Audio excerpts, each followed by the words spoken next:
People really feeling alone, which is kind of strange in 2019 in Australia. I think when communities don't support a person and they don't have a wide network, and there can be many factors, family factors, education, I think that can lead for anyone into homelessness, but particularly for this population. I think that stems back to family conflict. So, and also when they are accessing services, depending on the services policies as well, they often do get turned away. And there's also the possibility with housing and with jobs that they're not actually accepted.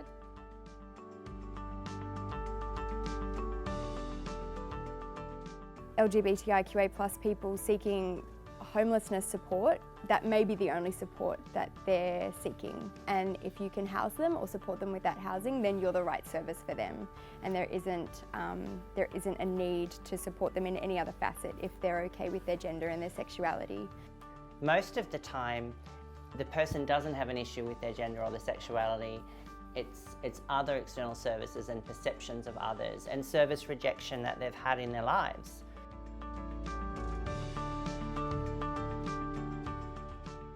When someone discloses their gender identity or their sexuality identity with you, there's always that sense of feeling quite honoured that that person trusts you with that information. So I would start by acknowledging that as well, because that can make the person feel quite empowered to tell others what they're experiencing. I guess just listening and being open and client-centred, not asking questions that could be deemed inappropriate, and thinking about why you're asking those questions before being invasive with a client. If it's a term that you don't understand, perhaps looking it up later. That client isn't there to educate you on their gender or sexual experience. You can do the research on your own. And I think a lot of well-meaning people try to I guess advocate in a way, but saying that they're okay with it, and it becomes more about the worker than the young person or the person who's actually disclosing. So I would say just to be curious, sit with them, let them speak, and ask them what kind of supports they're looking for and where to go from here. The most important thing is 1, empathise. 2, don't treat everyone with the same brush. Everyone's very different experiences of where they've come from. You want to support them and push them, but let the young people dictate where they actually want to go. Does that young person want to seek out community?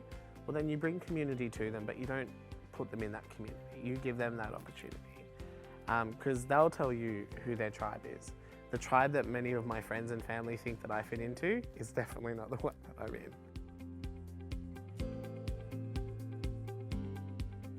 People's presenting clothing or appearance might not match their gender or their sexuality, so it really shouldn't really come into that context of an intake anyway, an assessment, and you should have a narrative approach where that person eventually feels comfortable. I guess it's important to look at what your service has in place already. Like, do your intake forms include different options other than the binary of a male or female identity option? Because initially they're going to be the first systems and structures that person's interacting with when they come into contact with your service. So your intake forms and your formal processes aren't reflecting that person's identity. For a start, they're not going to feel super safe or comfortable, I guess, opening up about other aspects of support that they might be needing. So your forms or your intake process might require people to present formal ID, checking in with that person if that formal ID actually is the name that they would like to use when they're accessing your service. And if not, in what other spaces would that name be appropriate or not appropriate? I guess in terms of misgendering someone, if it's an accident, I would just apologise and ensure that you're using the correct pronouns and the correct gender moving forward. But if it's something that's constantly happening because the service or the worker doesn't accept that person's pronouns or sexuality or gender identity, then you're just re-traumatising them, and you're showing that your service isn't the right place for them and that they're not safe. A lot of people make the wrong assumption that if someone's trans, that they're basically moving from one side of the binary to the other, so from female to male or male to female. That transition or that process can look very different and very individual for different people.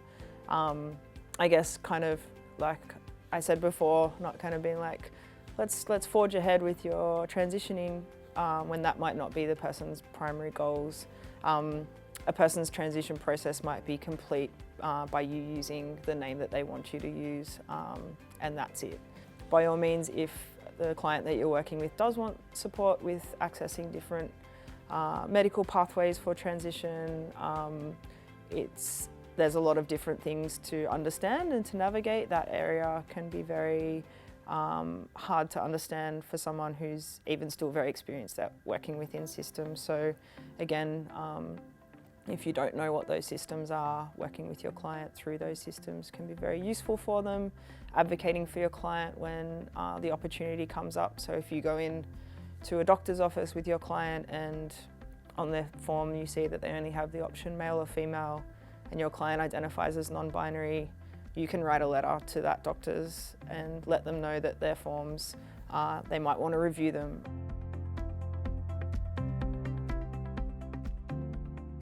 You would want to be aware of how they present within your service and how they present to other services.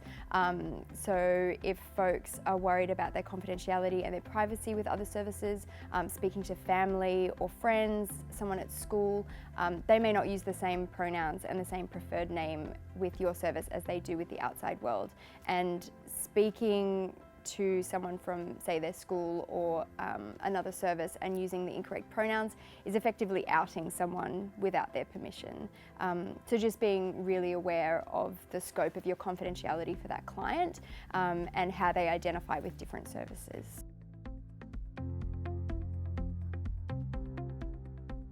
If a service can have their own branding on a flag or things like that, that can take it to the next level, because it's not just saying that the people within this service are happy and diverse and inclusive, it's saying that the entire company is, and I think it just takes that to another and a deeper level. A really significant thing workers can do is to challenge instances of homophobia and transphobia that they witness within their organisation. For example, if you ran a youth drop-in space and you noticed another service user being transphobic to another client of your service, I guess as a worker that you have ways to challenge that behaviour. The one thing I wish that a lot of young workers that I met is don't forget to be human.